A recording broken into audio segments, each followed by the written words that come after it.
Louvado seja Deus.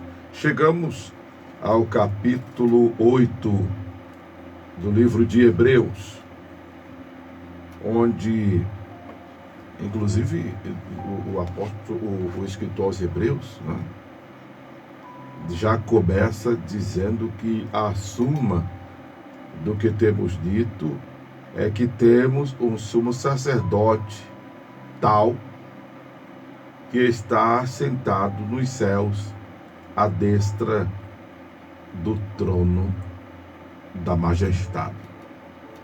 Aquilo que nós temos pontuado esses dias que estamos ministrando o livro de Hebreus, que o autor deste livro, que de fato não se sabe quem é, algumas pessoas querem até se mostrar muito conhecedoras e profundas, e ficam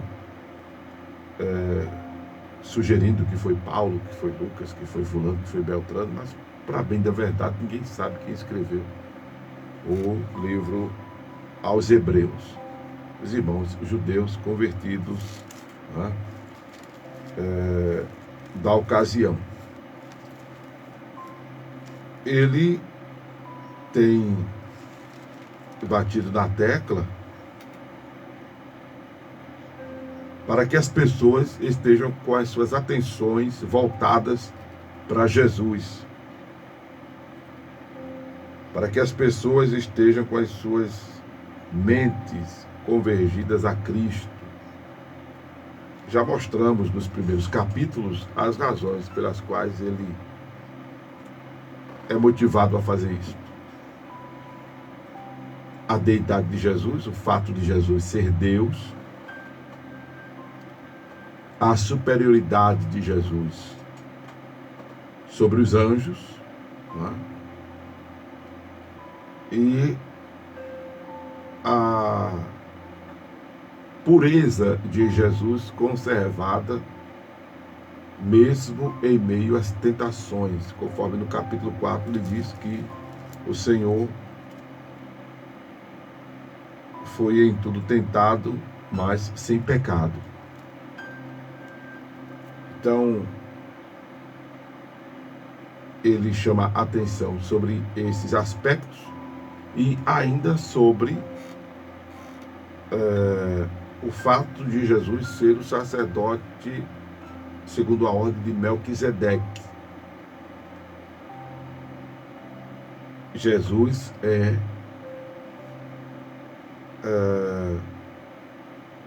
uma expressão que eu quero lembrar aqui deste autor, é que Jesus é a primícia. Jesus é o primeiro e, diga-se de passagem, o único. Louvado seja Deus. Então, por essas e outras razões que nós veremos no decorrer deste livro, que temos 13 capítulos, e agora que estamos no capítulo 8, é que o escritor aos Hebreus, ele bate na tecla das pessoas estarem olhando para Jesus. E volto a lembrar, é neste livro que temos a célebre expressão olhando para Jesus, o autor e consumador da fé, o qual, pelo gozo que lhe estava proposto, suportou a cruz, desprezando a afronta, e assentou-se à destra do trono de Deus. Então, olhar para Jesus, né, temos percebido que é algo imprescindível, é algo que não podemos deixar de considerar. Inclusive, o profeta Isaías, ele diz no seu livro, Isaías capítulo de número 45, olhai para mim e sereis salvos, vós, todos os termos da terra, porque eu sou Deus e não há outro. Isaías 45, versículo 22. Amém? Não há salvação fora do Senhor. Não há salvação fora do Senhor. Quando o rei Josafá se viu cercado pelos moradores do Monte Seir e por aqueles que eram descendentes de Ló, para contra-atacar o povo de Deus, que o rei Josafá, no momento, reinava sobre eles, os adversários, parentes, interessante, né? Moabe e os filhos de Amon, que eram descendentes de Ló, que era parente de Abraão. E os amonitas, e os moradores do Monte Seir, né, que eram descendentes de Esaú, quando se juntaram para pelejar contra o rei Josafá, o rei Josafá, que estava com um contingente menor do que o ajuntamento desses exércitos, ele não teve outra coisa a fazer senão invocar o Senhor. E que, diga-se de passagem, invocar o Senhor é tudo. Tenho até dito direto isso, que a gente erradamente até diz assim: rapaz, eu não posso fazer nada. A única coisa que eu posso fazer é orar. Veja em que grau a gente põe o valor e a importância da oração, né? Mas diga-se de passagem que orar é tudo, irmão. Amém? Orar é tudo. Então eu acho que a gente precisa corrigir essa fala, né? Não posso fazer nada a não ser orar. Mas orar, benção, é tudo. Glória a Deus. Amém? E aí, quando ele vai orar, uma das expressões do rei Josafá, que fez Deus responder a ele, que ele cresce tão somente, porque a peleja que ele estava a pelejar não era dele, era de Deus, e que o Senhor pelejaria por eles, precisamente pelo rei Josafá. Quando o Espírito Santo, né, veio sobre Jaziel e disse ao rei: não temais, nem vos assusteis por causa da grande multidão, pois a peleja não é vossa, senão de Deus. Uma das palavras do rei Josafá em oração foi: os nossos olhos estão postos em ti. Os nossos olhos estão postos em ti. Essa é uma expressão que figura dependência, que figura confiança, que figura espera, que representa contar com Deus. Os nossos olhos estão postos em ti. Tipo assim: Senhor, não podemos fazer nada. E foi isso que ele disse. Em nós não há força perante esta grande multidão que vem contra nós. E não sabemos nós o que faremos. Porém, os nossos olhos estão postos em ti. Para quem gosta de acompanhar o texto, 2 Crônicas, capítulo 20, versos já passei até do 12, né? Já mencionei o verso 14, amém? Já mencionei o verso 1 e agora estou mencionando o verso 12, que é o começo da oração do rei Josafá. Os nossos olhos estão postos em ti. Dependemos do Senhor. Olhar então para o Senhor corresponde à expressão de dependência. Olhar para o Senhor corresponde a esperar nele. Olhar para o Senhor corresponde a confiar nele. Por isso que os nossos olhos devem estar voltados para o Senhor, não os olhos desta anatomia, que dizem alguns que é a terra de comer. A gente já viu Paulo dizendo que nem todos dormiremos. Então a terra não vai comer o olho de todo mundo, não. Porque Paulo disse, vos digo o mistério, nem todos dormiremos, mas transformados seremos. Então a terra vai comer o olho de alguns que já partiram e outros que ainda vão partir, mas não é de todo mundo. Mas não são os olhos desta anatomia. Aqui, esse olhar para o Senhor, até porque não temos como ver o Senhor hoje com esses olhos. Viu quem esteve com ele na terra, quem viu Jesus, viu Deus. Como uma vez os discípulos disseram, Senhor, mostra-nos o Pai.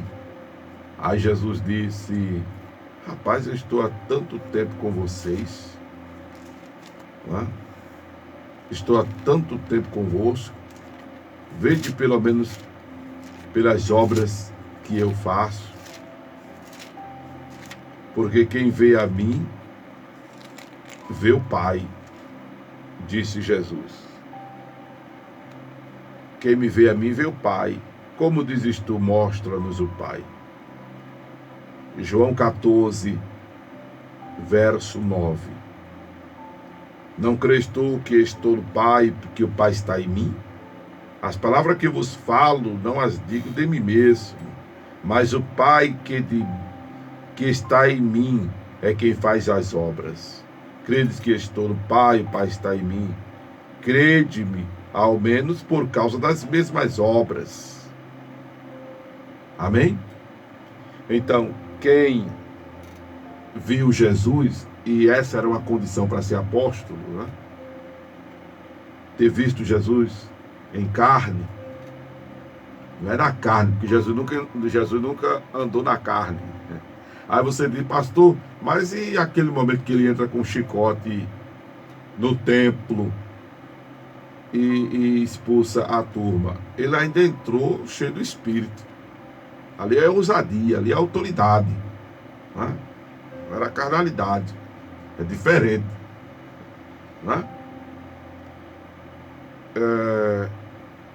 Jesus estava em forma humana, que é Deus. Jesus é o nome dado a Deus em forma humana.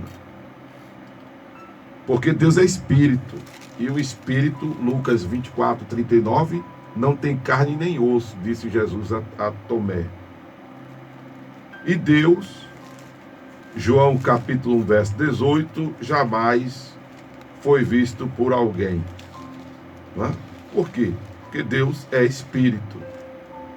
O que temos nos dizeres que foi visto Deus são manifestações teofânicas. É Deus se permitindo ser visto através de um anjo, de uma manifestação sobrenatural como a sarça,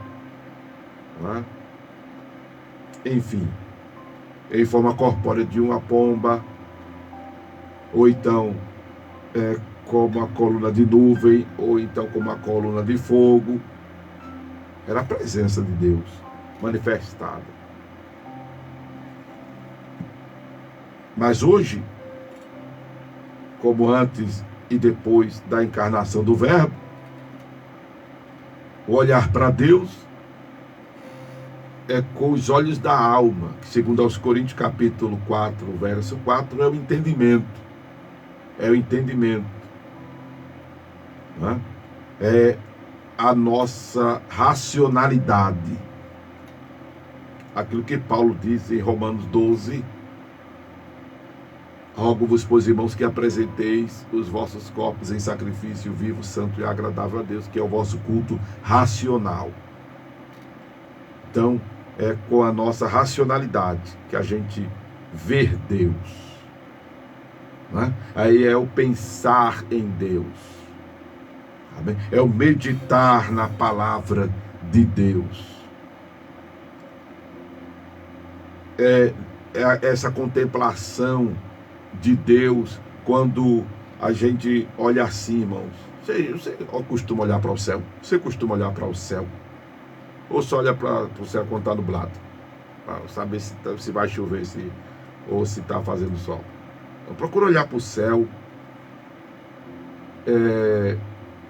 na sua imensidão. Aleluia. Procure olhar para o céu na sua imensidão. Você já foi para o litoral da sua cidade, se é que tem aí de você? Você já foi ao mar, à praia? Já foi? Ou se você não tem litoral aí na sua região, você vive no sertão, no agreste, enfim, no interior, vai para um lugar alto assim. Você já foi para algum lugar alto e olhou assim para o horizonte, até ver onde a sua vista alcança, pronto. Aí meio mundo de terra, né, irmão? E pronto, essa é a imensidão. Aí quando você está pensando nisso, pense que quem criou foi Deus. E que Deus é maior do que tudo isso. Deus é imenso, aleluia. Deus é imenso. Amém? E outras coisas mais. Quando você passa a meditar, aí você chega à conclusão: rapaz, quem fez isso foi Deus.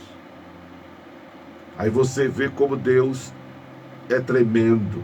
Por exemplo, eu passei recentemente a estudar o corpo humano e o sistema nervoso central. O cérebro, a medula espinhal, todo esse processo de fala, de senso, percepção, uma furadinha lá debaixo do pé, para sentir a dor, vai uma mensagem que sobe até o nosso cérebro, depois volta para a gente sentir a dor lá embaixo do pé, e seja lá onde for, o que a gente sentir no nosso corpo, o frio, a quentura, não é? Uma furada. Como funciona o sistema nervoso central, as emoções, como funciona o nosso organismo. Meu Deus do céu, irmão, quer ver uma coisa bonita? É o coração pulsando. Você já viu um coração pulsando? É muito lindo. Isso para quem gosta de ver o coração. Aí vai ter os outros órgãos da gente. Aí quando você vai estudar fisiologia, você, rapaz, só Deus para fazer o negócio desse. Os homens ficam querendo imitar. Aí os homens fazem o robô, aí tem, né, os robôs, tem a tecnologia toda, mas entenda que quem deu sabedoria para o homem fazer isso, esse negócio de Instagram, de Facebook, de YouTube, de WhatsApp, é muita inteligência os caras que fazem isso. É ou não? Hã? Mas quem deu? Foi Deus. Foi Deus quem deu. Uma expressão muito usada hoje é duas vocais, o I e o A. Né? É IA, é inteligência artificial. Sabe quem deu inteligência ao homem para criar inteligência? E olha que a danada da inteligência artificial está assustando já. Os caras têm situações que o cara teve que desligar as máquinas porque elas estavam... É como se elas estivessem fazendo uma coisa que até então só o ser humano se sabe tem o poder de fazer, que é pensar. Se bem que quando eu estou vendo Luciano Huck e Angélica, eu penso que essa Bencinha pensa também. Porque, não é, o meu diretor? Não é? Principalmente, se eles estivessem ouvindo, eles iam olhar para nós agora e fazer miau. O diretor, principalmente na hora de pedir, o tal do gato é uma benção, né? Quando eu vi a Vitória ainda existe, né? Vitória ainda existe, né? Vitória é um cachorro que o nosso diretor pegou para cuidar, né?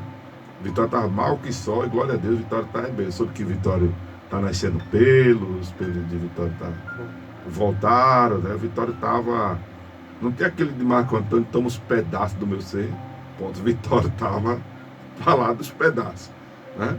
Eu até apelidava ele de derrote, porque a situação de Vitória era complicada, irmão. Só Jesus para fazer Vitória, só para fazer Vitória ficar bem. Ele tinha uma doença, hã? Leishmaniose, é uma doença que, sabe, vai acabando com o bichinho, não é? Hã? Ele veio aqui para a porta da rádio, mas ele veio por ciclo de oração, ele veio buscar Deus, né? E achou, aí foi acolhido. E tá, Vitória, deram dias para Vitória morrer. E Vitória está vivo, né? Para vocês terem ideia, eu gosto muito de brincar, e eu apelidava ele de derrote, só para vocês terem uma ideia, né? O bichinho, irmão. Dava pena em ver Vitória. Mas glória a Deus, Vitória está bem. Aí você olha para essas criaturas assim, eu sei que gosta de animal, né? O passarinho. Você gosta de criar passarinho. Você tem que criar passarinho, o bichinho ficar preso agora, mas tem gente que gosta de criar. Quando cuida, né? Quando cuida, é menos mal. Aí você fica olhando para essas criaturas, parece que eles pensam, né? Tem até clínica já psicológica para os animais, sabe?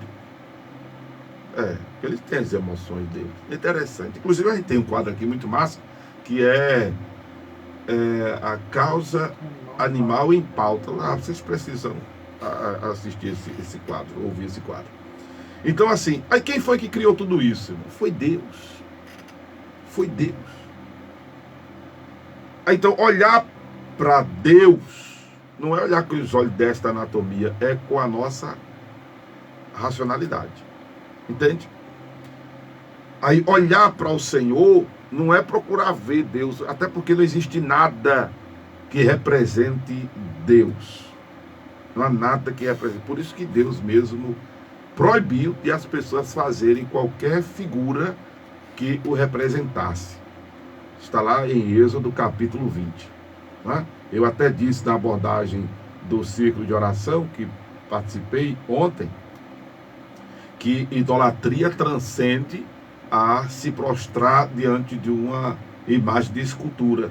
Idolatria é tudo aquilo que ocupa o lugar de Deus no centro das nossas atenções, em nosso coração. E segundo a anatomia de Jesus, Mateus capítulo 15, verso 19, o coração está aqui, ó, na cabeça.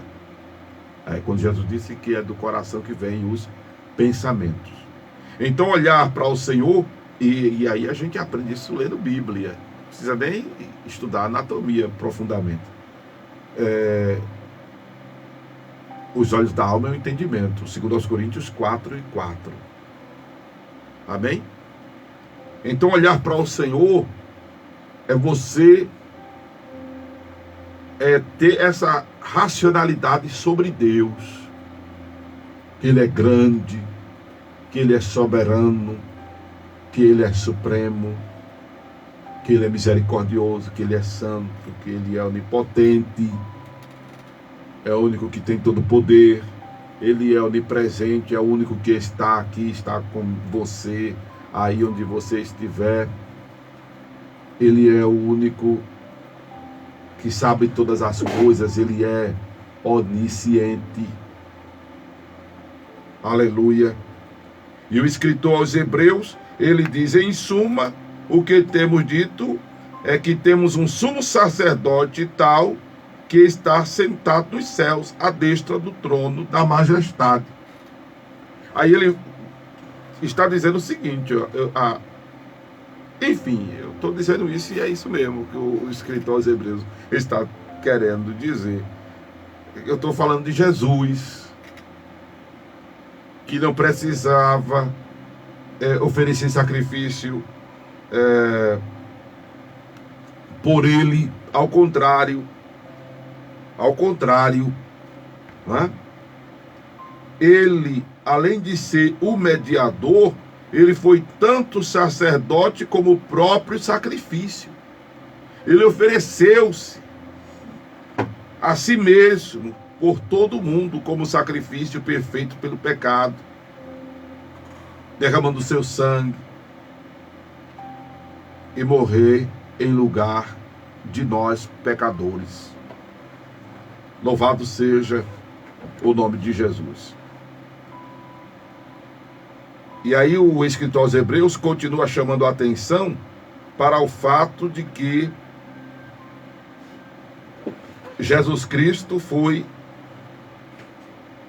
ministro do santuário e do verdadeiro tabernáculo, o qual o Senhor fundou, e não um homem.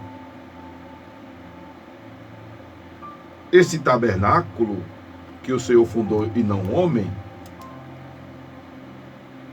deixa eu explicar para vocês, é que o tabernáculo, amados irmãos, ele tinha o propósito de proporcionar um lugar onde Deus habitasse entre o seu povo, conforme está escrito nas expressões que você pode tirar aí de Êxodo, capítulo 25.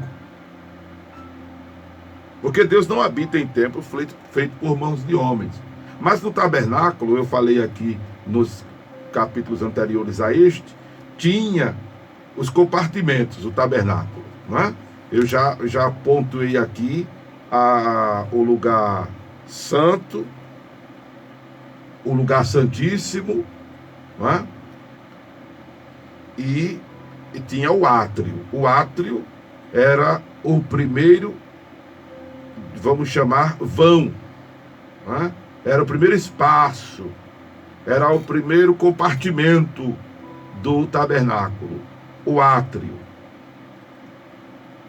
E aí no átrio ficava o altar do holocausto, logo de entrada, a pia de bronze, e isso tudo ficava no átrio. Fiz referência já ao lugar santo, que ficava do lado direito, até falei isso na abordagem do capítulo 7, do lado direito ficava a mesa dos pães da preposição, do lado esquerdo ficava o candelabro, ou castiçal, e de frente ao véu ficava o véu que separava o lugar santo do lugar santíssimo. E no lugar santíssimo ficava a arca do concerto, cuja tampa é chamada de propiciatório, onde tinha a imagem dos querubins, de formas que ficava um olhando para o outro. E quem estiver assistindo a live, era basicamente isso aqui assim, ó. Assim, ó. A asa aqui era a asa dos querubins, e aqui o rosto dos querubins. Então eles ficavam basicamente assim, sabe? De frente, uma asa direcionada para a outra dos querubins, e eles olhando uns para os outros. Isso é a tampa da arca, que é a chamada propiciatória. O escritor aos Hebreus vai destrinchar isso para nós nos próximos capítulos. E era ali onde se manifestava a glória, a Shekinah de Deus. Este tabernáculo, lhes fora dada as medidas, não é? A Moisés, versículo de número 5. Versículo de número 5, a segunda parte do versículo, que diz assim: como Moisés divinamente foi avisado, estando já para acabar o tabernáculo, porque foi dito: olha, faze tudo conforme o modelo que no monte se te mostrou. Louvado seja o nome de Jesus. Então o tabernáculo, ele era esse simbolismo, era esse lugar que simbolizava a presença de Deus. Era onde havia uma manifestação de Deus. Inclusive, quando o sumo sacerdote entrava no lugar santíssimo, oferecendo sacrifício, ele andava, para mostrar que Deus tinha recebido o sacrifício, ele andava de um lado para o outro e umas campainhas, umas espécies de sino que tinha na hora de suas vestes para fazer zoada, para mostrar que o cara estava vivo. Senão, se ele não tivesse nos conforme, ele era fulminado. Aconteceria com ele aquilo que aconteceu com Uzar, que quando Davi estava transportando a arca da aliança, numa carroça, o carro de boi é carroça, e tombou, Uzar inventou de querer segurar, e quando ele toca na arca, pronto, foi transformado em cinza, né? Aí o sacerdote, se ele não tivesse nos conforme, era o que ia acontecer com ele. O tabernáculo era centro da vida religiosa, moral e social do povo de Israel. O tabernáculo tinha esses propósitos existenciais, né? Tinha vários nomes, é chamado de tenda, o tabernáculo, como estamos mencionando, tenda da congregação, tabernáculo do testemunho e até mesmo santuário, porque era uma habitação santa para o Senhor. Não custa nada enfatizar novamente que Deus contou com o povo de Israel para a construção do tabernáculo, pedindo uma oferta. Ofertas que eram levadas voluntariamente. O tabernáculo ele foi construído com as ofertas voluntárias do povo. Isso para mostrar que havia disposição do povo. Ninguém era obrigado a dar nada. Não deveria se ter obrigação de nenhum tipo. Tudo deveria ser com amor, com expressão de gratidão, ofertas que eram custosas, né? Eram inclusive calculadas as ofertas que eram levadas. E o que importava era que cada um tivesse a oportunidade de dar alguma coisa. Aquilo que a gente bate aqui na tecla. Eu sempre digo aos irmãos, quando peço a ajuda dos irmãos para contribuir com a obra: não fique de fora. O importante é que você coopere. Você não pode cooperar com aquilo que a gente precisa, mas não fica de fora. Quero dizer aos irmãos que esta mesma dimensão de antigamente é a dimensão que deve nortear as nossas vidas com relação à obra de Deus nos dias de hoje. Nada obrigado, mas com disposição de coração, mas com voluntariedade, com expressão de gratidão e a oportunidade de somar com a obra de Deus. É importante considerar isso. Amém? Porque, obviamente, não temos mais o tabernáculo, não posso até dizer, não temos mais a obrigação, aliás, isso aí eu tenho que dizer, não temos a obrigação com o levirato, né? Mas nós temos o tabernáculo que não foi fundado pelo homem, que é a obra de Deus. Esse tabernáculo que não foi fundado pelo homem é exatamente esta relação, amados, que nós temos com Deus. Porque era no tabernáculo que, antes do templo, edificado por Salomão, era no tabernáculo que se mantinha o elo da relação Deus com homem, homem com Deus. Aí Salomão constrói o templo, continua o templo sendo esse elo da relação homem com Deus. Chega Jesus, João capítulo 4, e desmistifica tudo. Jesus diz para a mulher samaritana: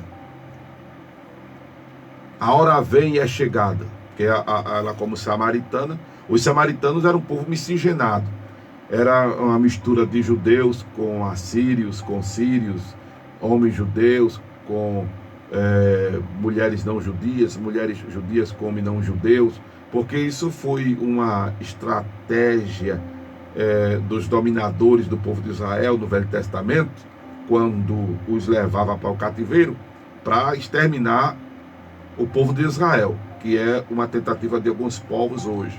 Por muita gente, o povo de Israel já não existia mais, né? E a ideia era de desaculturar o povo. Eu até falei no ciclo de oração ontem que quase a língua hebraica era extinta. Por isso que nós temos o Velho Testamento escrito, a maioria em hebraico e uma parte em aramaico, né? O Novo Testamento foi escrito no grego koiné, é um grego popular da época, né?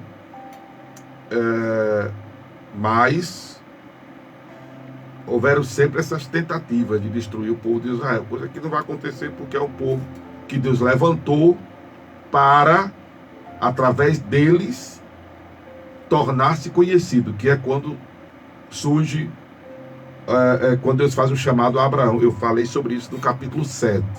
Se você não tem acompanhado as abordagens, é bom acompanhar para conhecer essa historicidade bíblica, que tem a ver muito com os dias de hoje, né? E aí, nesses períodos de cativeiros, surgiram os samaritanos. Além disso, um outro problema que tinha era que eles só adoravam no monte. Quando no livro de Neemias, Josua impediu do povo de Samaria juntar-se a ele para reedificar o templo, aí foi quando os samaritanos se revoltaram e foram ao rei Artaxerxes e levantaram a calúnia para embargar a obra, não é? Como a gente vem sofrendo. Tem pessoas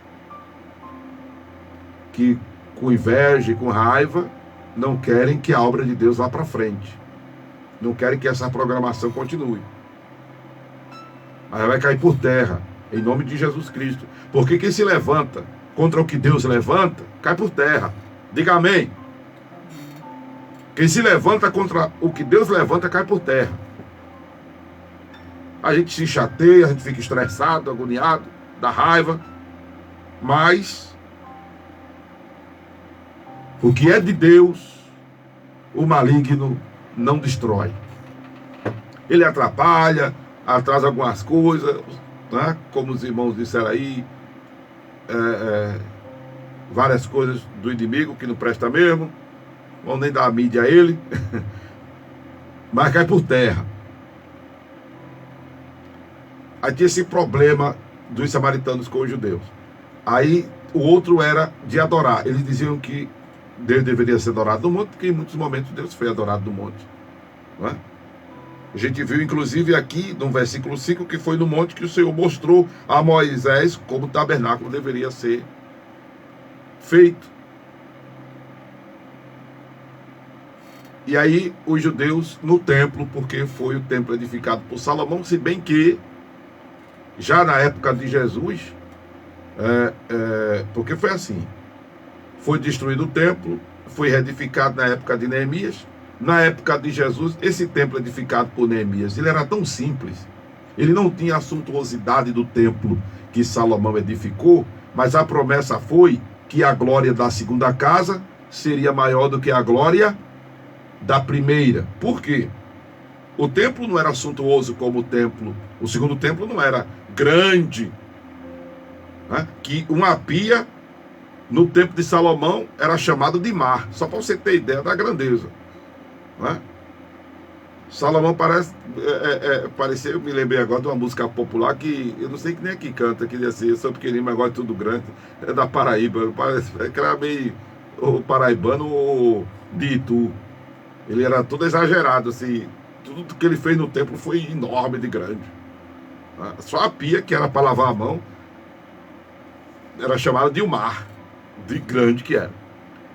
A segunda casa não tinha a grandeza, a suntuosidade, não era de ouro, essas coisas não tinha. Mas a promessa foi que a glória da segunda casa era seria maior que a glória da primeira. Por quê? Aí eu vou dizer a você, que talvez não saiba. Porque Jesus entrou neste segundo templo.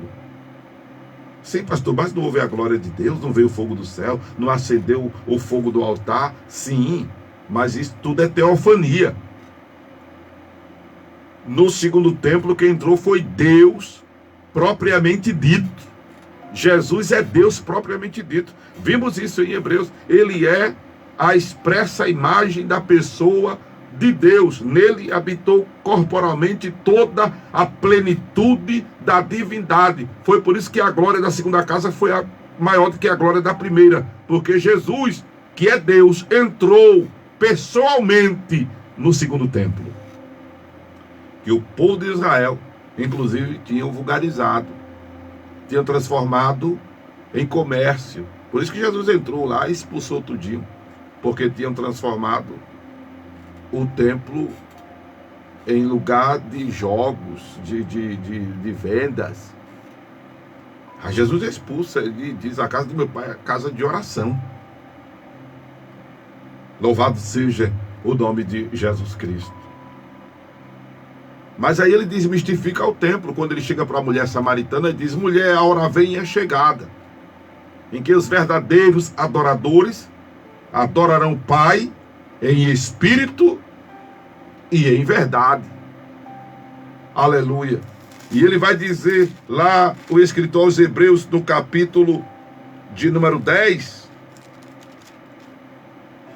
para você entender que santuário é este. Aleluia. Tendo, pois, irmãos, ousadia para entrar no santuário, pelo sangue de Jesus. Que santuário é esse? A presença de Deus, irmão. Aleluia. A presença de Deus. Este é o santuário verdadeiro.